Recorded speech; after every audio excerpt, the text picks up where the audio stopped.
Insyaallah. pada ahli keluarga sahabatnya.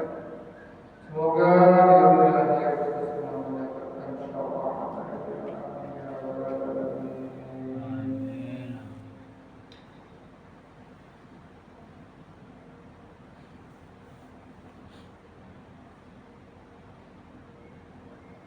Baiklah hadirin, mari kita mendengar nasihat hadis-hadis baginda Rasulullah SAW tentang keutamaan atau menginfakkan harta di jalan Allah Subhanahu wa taala. Ini faedah bab daripada sedekah. Ini hadis dari Abu Hurairah. Dari Abu Hurairah radhiyallahu berkata bahwa Rasulullah SAW bersabda, apabila waktu subuh tiba, dua malaikat turun dari langit. Malaikat yang pertama berkata, wahai Allah, berilah balasan kepada orang yang menafkahkan hartanya.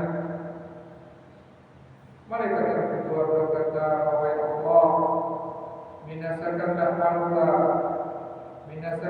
harta orang yang bergabung atau orang wahid.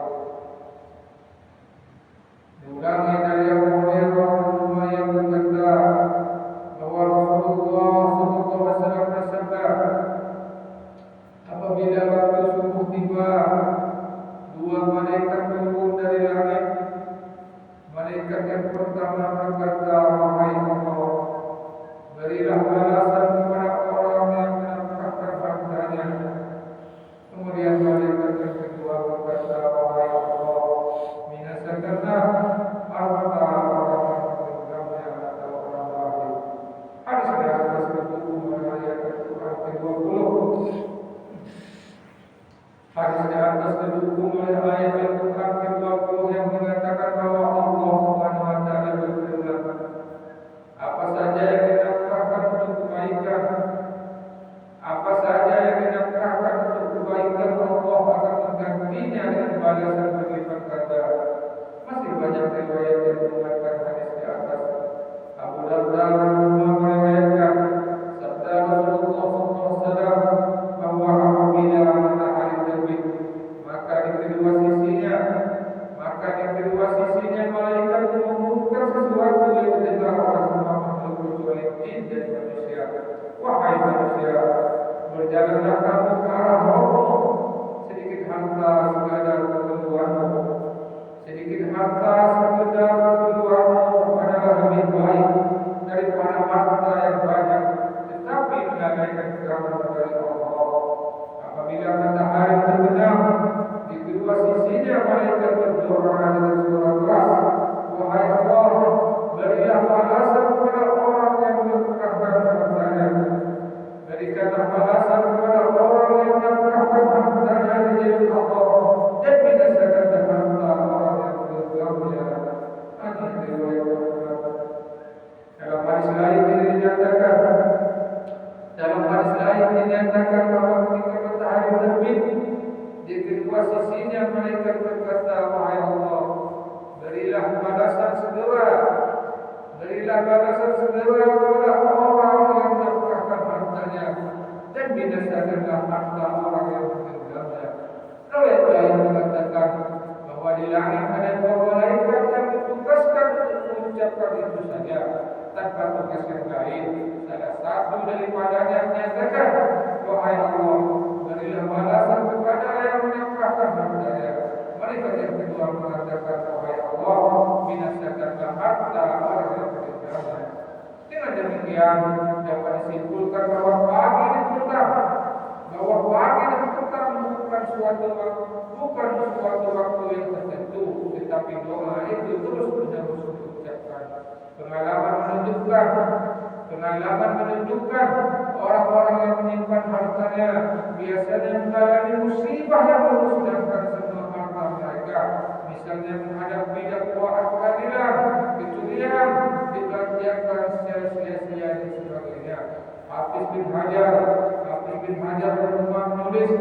bahwa musibah demikian biasanya menimpa harta yang dikumpulkan sehingga ia kehilangan hartanya. Paling tidak, ia akan mati dan meninggalkan harta itu untuk orang lain. Kadang-kadang karena kesibukannya mengurus harta, ia kehilangan amalan-amalan yang baik. Sebaliknya, orang yang menafkahkan hartanya akan menerima keberkahan dari hartanya.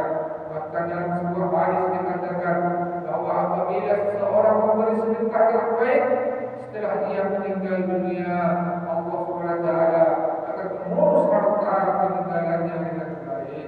Yaitu setelah dia meninggal dunia, keturunannya tidak akan memboroskan harta peninggalannya dengan sia-sia. Pada umumnya, anak-anak orang kaya suka menghabiskan harta peninggalan orang tuanya dengan kelakuan-kelakuan yang buruk. Imam Nawawi menulis bahwa pembelajaran yang disukai adalah menafkahkannya untuk pekerjaan yang baik, untuk keperluan anak-anak, istri, untuk melayani tamu atau untuk ibadah lainnya. Qurtubi mengatakan bahwa pembelanjaan untuk ibadah meliputi ibadah yang fardu dan nafil atau sunnah. Tetapi seseorang yang menggenggam hartanya,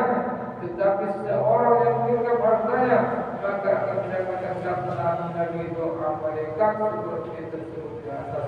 Dengan tabiat lahir orang akan merasa enggan menafkahkan hartanya daripada waktu dan hatinya menjadi susah.